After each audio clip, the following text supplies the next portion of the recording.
یہ 7 والا مکان بھی خرید کر اس حرم کعبہ میں شامل کر دیا جائے۔ آپ نے اس صاحب مکان کو بلایا جس کا مکان تھا، ارشاد فرمایا کہ اگر تو یہ مکان بیچ دے ہمارے ہاتھوں اور ہم اسے حرم کعبہ میں شامل کر دیتے ہیں تو میں تمہیں اس کے بدلے جنت میں ایک محل عطا کرتا ہوں۔ آپ یہاں تھوڑا سا توقف کر کے سوچیں کہ جنت کہاں ہے اور جنت کے محل کہاں ہیں، اور سودا کہاں ہو رہا ہے، اور سودا کون کر رہا ہے اور کس کے ساتھ ہو رہا ہے۔ حضور علیہ السلام نے جب یہ ارشاد فرمایا تو وہ جو مالک مکان تھا اس نے عرض کیا رسول اللہ میں غریب آدمی ہوں، کوئی اور جگہ نہیں ہے میرے ٹھہرنے کی، یہ حرم پاک کی پڑوس میں رہتا ہوں میں تو اس کی رونقیں بھی میں دیکھتا ہوں، تو مہربانی فرمائیں کہ میرے پاس ہی رہنے دیں۔ حضور علیہ السلام نے اس بات پر فرمایا آپ خاموش ہو گئے۔ حضور علیہ السلام جب خاموش ہوئے تو سیدنا عثمان بن عفان رضی اللہ تعالیٰ عنہ کو یہ بات پتہ چلی، انہوں نے یہ سن لی۔ آپ نے 3000 آپ نے تھیلی دراہم کی بھری اور اس مال کے مکان کے پاس چلے گئے، فرمانے لگے کہ منہ مانگو، جتنی قیمت مانگو گے میں تمہیں ادا کروں گا، یہ مکان میرے ہاتھوں بھیج دو۔ اس نے 3000 درہم سے وہ مکان بھیج دیا۔ اب حضور علیہ السلام کی بارگاہ میں وہ وثیقہ لے کر سیدنا عثمان حاضر ہوتے ہیں، عرض کرتے ہیں یا رسول اللہ یہ مکان جو آپ نے ارشاد فرمایا تھا کہ میں جنت میں محل عطا کروں گا، یہ اس آدمی کے لیے خاص ہے یا کسی بھی کے لیے، کوئی بھی خرید کر دے اس کے لیے ہے؟ آپ صلی اللہ علیہ وسلم نے ارشاد فرمایا جو بھی یہ مکان میرے حوالے کرے گا میں اس جنت میں محل عطا کروں گا۔ نعرہ تکبیر، نعرہ تکبیر، نعرہ رسالت، نعرہ رسالت، نعرہ تحقیق، نعرہ حیدری۔ تو اب یہاں سوال پیدا ہوتا ہے کہ نبی پاک علیہ السلام نے وہ محل جو عطا فرمایا تھا سیدنا عثمان بن عفان رضی اللہ تعالیٰ عنہ، کیا خیال ہے آپ کا کہ جس کے پاس اختیار نہ ہو وہ ایسا کام کر سکتا ہے؟ وہی کر سکتا ہے جس کے پاس اختیار ہو اور اختیار کلی ہو۔ یہ نہیں ارشاد فرمایا کہ میں تمہیں یہاں کوئی چیز دوں گا، یہاں وہاں میں کوشش کروں گا، یہاں میں انشاءاللہ سفارش کروں گا آپ کو یہ چیز مل جائے گی، جس طرح آج کل ہم لوگوں سے کہتے ہیں۔ نہیں، ارشاد فرمایا جو بھی مکان مجھے دے گا میں اسے ابھی جنت میں محل عطا کروں گا۔ اب یہاں بہت سارے مسائل حل ہوتے ہیں کہ جس ہستی کے بارے میں آج ہم اپنی زبان نازیبا استعمال کرتے ہیں، نازیبا الفاظ استعمال کرتے ہیں، سیدنا عثمان بن عفان رضی اللہ تعالیٰ عنہ، اس کی کتنی شان ہے کہ بیٹا زمین پہ ہے، بارگاہ رسالت میں ہے اور محل جنت میں ابھی سے عطا ہو رہا ہے۔ اس کے ایمان کو کون چھین سکتا ہے؟ اس کی جنت میں محلات کو کون چھین سکتا ہے؟ جو شان سیدنا عثمان بن عفان رضی اللہ تعالیٰ عنہ کو اللہ کریم نے اس دنیا میں عطا فرمائی۔ اب اسی طرح میں مختصر سا یہ اشارہ کر کے آگے چلتا ہوں، اسی طرح نبی پاک علیہ السلام کے علم کی طرف دیکھو، اللہ کریم نے آپ کو کتنا علم عطا فرمایا کہ حضور علیہ السلام ایک دن تفسیر خازن نے جو صاحب تفسیر خازن ہے انہوں نے یہ حدیث پاک نقل فرمائی ہے۔ حضور علیہ السلام نے ایک دن صبح کی نماز کے بعد آپ نے اپنے غلاموں کو ارشاد فرمایا کہ اسی طرح بیٹھے رہو۔ آپ منبر پر تشریف فرما ہوئے، آپ نے کچھ حالات بیان فرمائے، یہاں تک کہ ظہر کا وقت ہو گیا۔ ظہر کی نماز ادا کرنے کے لیے منبر سے اترے، پھر نماز ادا فرمانے کے بعد پھر منبر پہ تشریف لے گئے، اور پھر اسی طرح حضور علیہ السلام عصر کے بعد عصر کی نماز کے لیے اترے، عصر کی نماز پڑھ کے پھر منبر پہ تشریف فرما ہوئے، اور آپ کا جلال تھا وہ یہ جو حضور علیہ السلام نے صبح سے لے کر عصر کی نماز تک اور عصر کے بعد بھی یہ جو عمل فرمایا یہ کیوں، کس لیے؟ آپ سارے حالات بیان فرما رہے تھے اور ساتھ یہ بھی اس کی وجہ کیا تھی، کیوں یہ عمل آپ نے ارشاد فرمایا؟ اس کی وجہ یہ تھی کہ جو منافقین وہ کہتے تھے کہ یہ غیب کی باتیں کرتے ہیں، اس کی خبریں دیتے ہیں، اور ہم آپ کے ساتھ بیٹھے ہوئے ہم کافر ہیں، منافق ہیں، ہمارے بارے میں پتہ نہیں ہے۔ تو نبی پاک علیہ السلام نے ارشاد فرمایا، آپ جب جلال میں آئے تو سیدنا عمر رضی اللہ تعالیٰ عنہ گھٹنوں کے بل کھڑے ہو کر عرض کرتے ہیں، یا رسول اللہ رضینا باللہ ربا وبالاسلام دینا وبسیدنا محمد نبیا۔ یا رسول اللہ ہم آپ کے علم پہ راضی ہیں، ہم آپ کے علم میں کوئی شک نہیں کرتے، ہم اللہ کے رب ہونے پہ راضی ہیں اور آپ کے رسول ہونے پہ راضی ہیں، یا رسول اللہ ہم آپ پر ایمان لاتے ہیں۔ تو نبی پاک علیہ السلام نے ارشاد فرمایا، ما بال قوم طعنوا فی علمی او کما قال علیہ السلام، اس قوم کا حشر کیا ہوگا جو میرے علم کے بارے میں شک و شبہ کرتی ہے، جو کہتی ہے کہ یہ ہے پتہ، یہ نہیں پتہ، اس کا علم تھا، اس کا نہیں ہے۔ آج تک اس طرح ہو رہا ہے۔ تو نبی پاک علیہ السلام نے ارشاد فرمایا، فَهَلْ أَنْتُمْ مُنْتَهُونَ، کیا تم اس سے باز نہیں آؤ گے؟ کیا تم اس سے باز نہیں آؤ گے؟ سیدنا عبداللہ بن حذافہ کھڑے ہوئے اور عرض کرتے ہیں، یا رسول اللہ میرا باپ کون ہے؟ یعنی آپ کے باپ کے حوالے سے شک لوگ کیا کرتے تھے، تو آپ نے عرض کی، یا رسول اللہ میرا باپ کون ہے؟ تو آپ نے ارشاد فرمایا، تیرا باپ حذافہ ہی ہے۔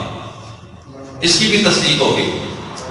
تو نبی پاک علیہ السلام نے اپنے غلاموں کو یہ بات سمجھائی اور سکھائی کہ جو آدمی میرے علم میں شک کرتا ہے وہ میرے غصہ، یعنی حضور علیہ السلام کی زندگی مبارک میں بہت کم ایسے مواقع نظر آتے ہیں جہاں آپ کو جلال آیا ہو، آپ صحابہ پر رحمت و شفقت کرتی رہے ہیں، لیکن نبی پاک علیہ السلام نے اپنے غلاموں کو یہ باور کروایا کہ جو میرے علم میں شک کرے گا گویا مجھ کو وہ ناراض کرے گا۔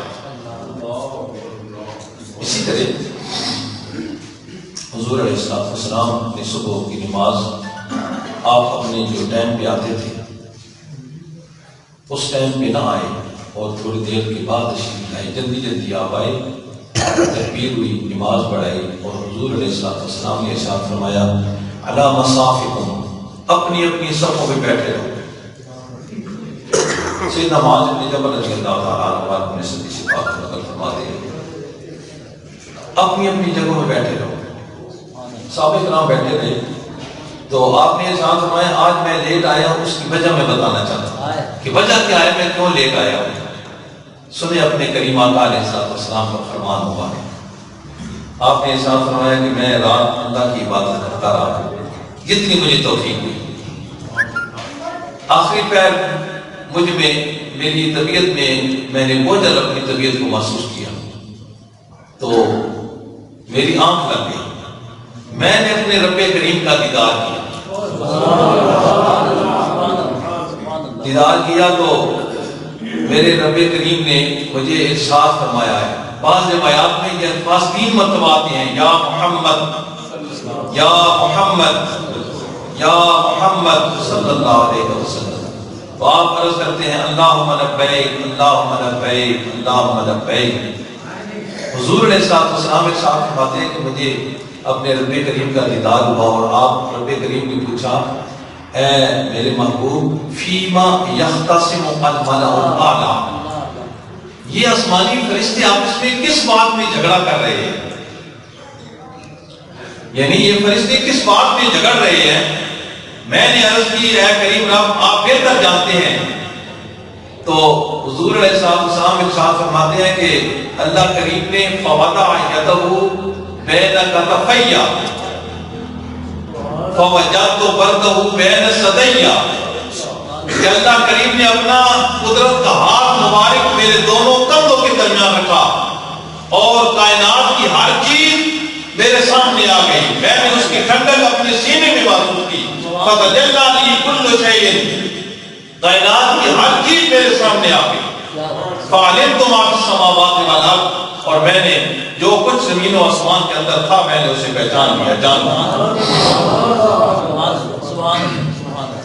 اب یہاں تک تو یہ نقطہ حل ہوتا نظر آ رہا ہے یقیناً کہ کائنات کی ہر چیز حضور علیہ السلام کے سامنے ہے، کوئی چیز چھٹی ہوئی نہیں ہے۔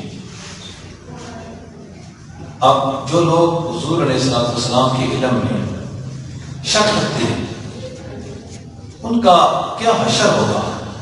وہ جب شک کرتے ہیں تو گویا کہ وہ اللہ کی قدرت میں شک کر رہے ہیں، کیونکہ اللہ کریم نے اپنے محبوب کو جو کچھ بھی عطا فرمایا نا، جس وقت نے اپنے محبوب کو عطا کرنے کی باری آئی اور اللہ نے ارشاد فرمایا تو اس وقت اس عطا کو اپنی ذات کی طرح منسوخ فرمایا، جس طرح فرمایا انا اعطیناک الکوثر انا ارسلناک شاہدا ومبشرا والذی ارسل رسولہ بالہدی ودین الحق وما ارسلناک الا رحمتا للعالمین۔ یہ ساری آیات طیبات قرآن کریم میں مختلف صورتوں میں، سارے قرآن پاک میں جہاں بھی اللہ کریم نے اپنے محبوب کو کچھ عطا فرمایا تو عطا فرمانے والا جب ارشاد فرمایا تو اپنی ذات کی طرف منسوخ فرمایا۔ اب جو بندہ ان چیزوں میں شک کرتا ہے گویا کہ وہ اللہ کریم کی قدرت میں شک کر رہا ہے، اور یہ انسان کو فارغ کر دیتا ہے۔ میں جو بات کر رہا تھا کہ حضور علیہ السلام نے ارشاد فرمایا کہ فَعَلِمْتُ مَا فِي السَّمَاوَاتِ وَالْأَرْضِ، مجھے سب کچھ نظر آ گیا۔ اللہ نے پھر پوچھا کہ اے محبوب اب بتاؤ، تو میں نے عرض کی، اللہ نے پوچھا کہ یہ کیوں جھگڑ رہے ہیں؟ تو میں نے عرض کی یا اللہ یہ درجات و کفارات میں جھگڑ رہے ہیں۔ اللہ نے پوچھا درجات کیا ہیں؟ اب ہماری پوری زندگی کا ان باتوں سے تعلق ہے۔ اللہ کریم نے جب پوچھا ہے محبوب درجات کا کیا مطلب ہے، اس کا کیا مفہوم ہے، تو حضور علیہ السلام نے ارشاد فرمایا اے میرے کریم رب، اس کا مطلب ہے اطعام الطعام، افشاء السلام، والصلاۃ باللیل والناس نیام، او کما قال علیہ الصلوۃ والسلام۔ ارشاد فرمایا کہ اے میرے کریم رب، عرض کی اے کریم رب، اطعام الطعام دوسروں کو کھانا کھلانا، سلام کو عام کرنا، اور رات اٹھ کے جس وقت دوسرے لوگ سو رہے ہوں اٹھ کر اللہ کی بارگاہ میں سجدہ کرنا، اسی درجات کہتے ہیں۔ اب درجات کا کیا مطلب ہے؟ یعنی جس سے انسان کو بلندیاں، عروج اور رفعتیں ملتی ہیں۔ اطعام الطعام، افشاء السلام، والصلاۃ باللیل والناس نیام۔ اب یہ ہماری عملی زندگی کا تعلق ہے اس بات سے کہ ہم اطعام الطعام کتنا کرتے ہیں، کتنا ہم محسوس کرتے ہیں کہ دوسروں کو کھانا کھلانا چاہیے اور کس طرح کھلانا چاہیے، کیا اس کا اہتمام کرتے ہیں کہ نہیں کرتے؟ ہمیں چاہیے کہ ہم اس کا اہتمام کریں۔ افشاء السلام، سلام کو پھیلائیں۔ سلام کا کیا مطلب ہے؟ السلام علیکم ورحمۃ اللہ وبرکاتہ۔ جب بندہ کسی کو کہتا ہے نا تو اس کا ہماری شریعت اور ہمارا دین یہ کہتا ہے کہ اے میرے بھائی، میں نے تجھے سلام کیا ہے، تیری عزت، تیری جان، تیرا مال، تیری اولاد، ہر چیز میرے حوالے سے محفوظ ہے۔ ہم اس بات پر کتنا عمل کرتے ہیں، اور رات اٹھ کے ہم کتنی نمازیں پڑھتے ہیں اور کتنے سجدے کرتے ہیں۔ علامہ اقبال نے کہا تھا نا کہ آپ کا ایک شعر ہے کہ رومی ہو غازی ہو غزالی ہو کچھ ہاتھ نہیں آتا بے آہ ساتھ۔ اس طرح آپ نے ساتھ فرمایا ہے کہ جو رات کا نماز ہے نا اس کا اللہ کریم نے بہت مقام رکھا ہے۔ میں اگلی چھوٹی سی جو بات ہے وہ کر کے بعد ٹائم ختم ہو گیا ہے۔ حضور علیہ السلام کو پھر اللہ کریم نے پوچھا ہے محبوب کفارات سے کیا مراد؟ حضور علیہ السلام نے ارشاد فرمایا کفارات سے مراد ہے کہ اسباغ الوضوء فی المکارہ، پانی ٹھنڈا ہو، سردی ہو، انسان وضو کرنے سے گھبرائے، وہ انسان نہیں ہے، بلکہ مشکل وقت میں بھی حالات جیسے بھی ہوں، وقت جیسا بھی ہو، وضو کرے اور مسجد کی طرف چل کر جائے نماز پڑھنے کے لیے، اور انتظار الصلاۃ بعد الصلاۃ، ایک نماز پڑھی دوسری کا انتظار کرے۔ تو یہ درجات و کفارات اس حدیث پاک میں اللہ کریم کے محبوب کریم علیہ السلام نے ہمیں بتائے ہیں۔ اللہ کریم کی بارگاہ میں التجا ہے کہ حافظ وقار احمد چشتی صاحب نے آپ کے لیے یہ ماحول بنایا ہے اور آسانی پیدا کرنے کی کوشش کی ہے. اللہ پاک ان کو اجر عظیم عطا فرمائے اور آپ کو ان کے ساتھ تعاون کرنے کی توفیق دے. باتیں بہت ساری ہیں لیکن وقت اتنا ہی ہے. اللہ پاک ہماری حاضری کو قبول فرمائے اور ان کی اس کاوش کو اپنی بارگاہ میں قبول و منظور فرما کر انہیں اس بات پہ ثابت قدم رہنے کی توفیق نصیب فرمائے. آپ ان سے تعاون کریں. اللہ پاک ان کی مدد فرمائے. وصلی اللہ تعالی علی خیر خلقہ سیدنا محمد و آلہ و اصحابہ اجمعین برحمتہ.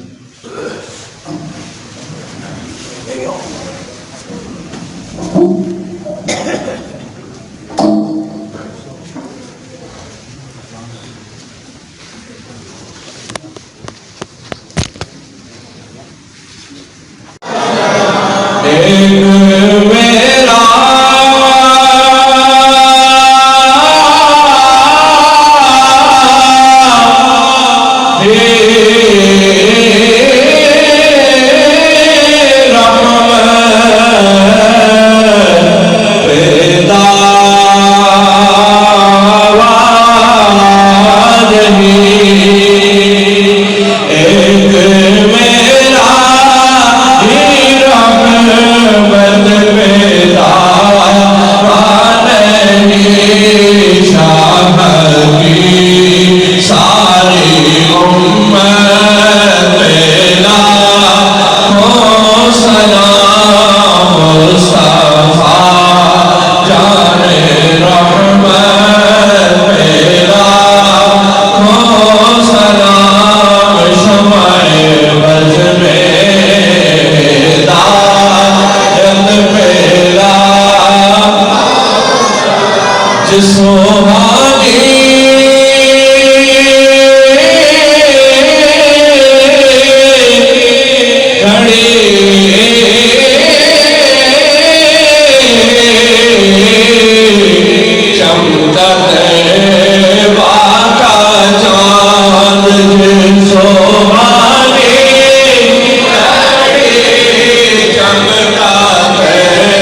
سلام